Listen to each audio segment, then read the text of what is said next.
So, where are we churching today? Let's see.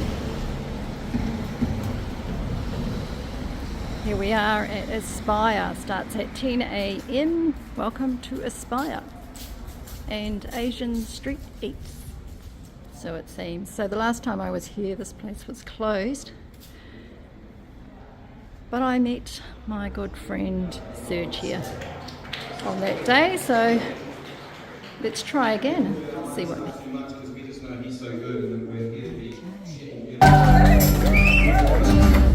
Oh, this is awesome. Doing a bit of artwork here. Absolutely amazing. They've got creatives here. Last time we declared it over this house, one of the things in this house is that we are a house of miracles. We are a supernatural house of miracles. So Nova, come on up, bro. I'd just like to give a testimony of what would have been a hopeless situation. I don't know if you've ever had anyone who's kind of like deconstructed from Christianity. It's really hard to argue, you do argue because you want them to know Jesus. But yeah, a friend of mine, I don't think he's here. 3 years. He will be, he's just having a good time with Jesus. But so anyway, got to the point where he'd actually gone back to his drug lifestyle. And this is a man, and I was just like, man, God, this can't be his story, because the value on the man's life, I've seen him, I know he's prayed for people and seen miracles, but because something got in his head, he just was on this other track. And yeah, just going like, what is going on? This can't be real. And anyway, so a few weeks ago I was in contact with him and his family. We made a prayer of agreement, him and his wife. And obviously there's all sorts of other prayer and other people doing. This is just my window into it, looking at something that looks hopeless.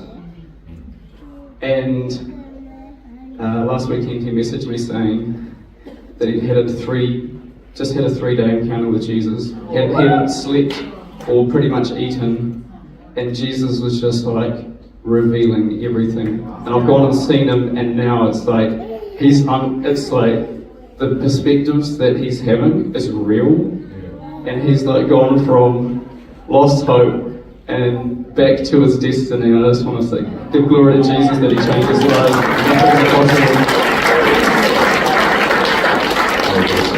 Well, bless you, Nova. You're the one that walks with these people. It's amazing, eh? Such an evangelist.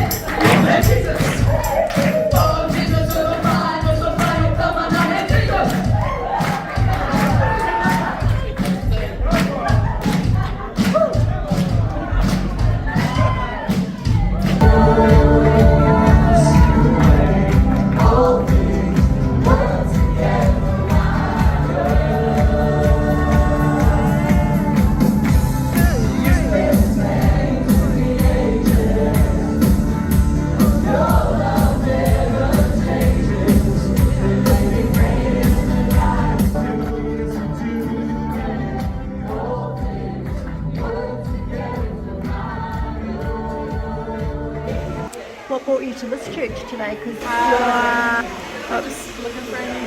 you're looking for a new home. That's cool. I like your tattoo. Oh, thanks.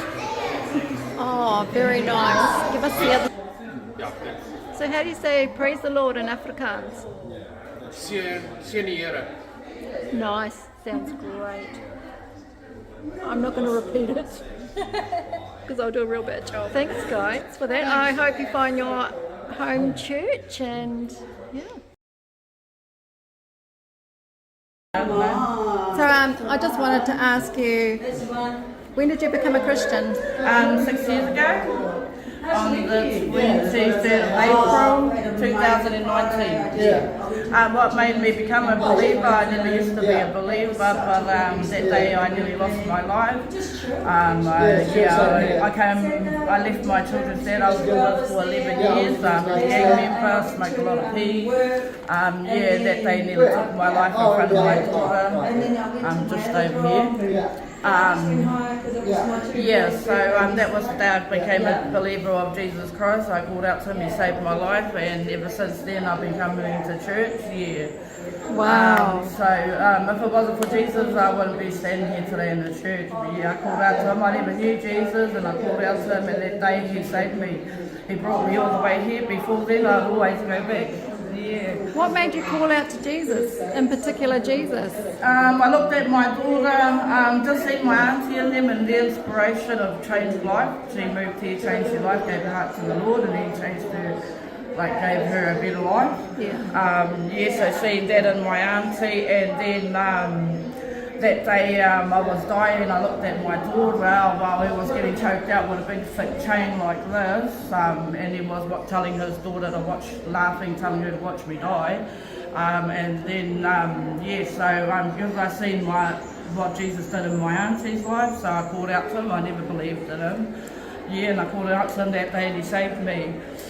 And I said, I said to him, if you're real, and if you're there, if you can, if you're real, if you can save me, and that day he saved me and he brought me all the way here. Before then, I always went back to my partner, to the dysfunctional life I was brought up in.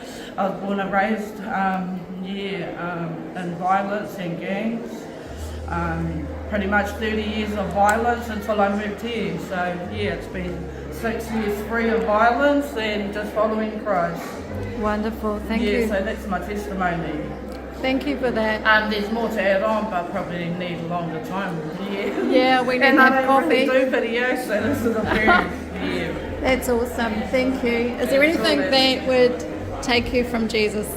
Pardon? Is there anything that would take you away from Jesus? I say methamphetamine because it used to smoke me, and not smoke me, but I used to smoke it and it used to consume me and stop me from moving forward in my blessings. So now people ask me how I can sit around it without smoking, and I said, just because of Jesus and because my sisters put me off.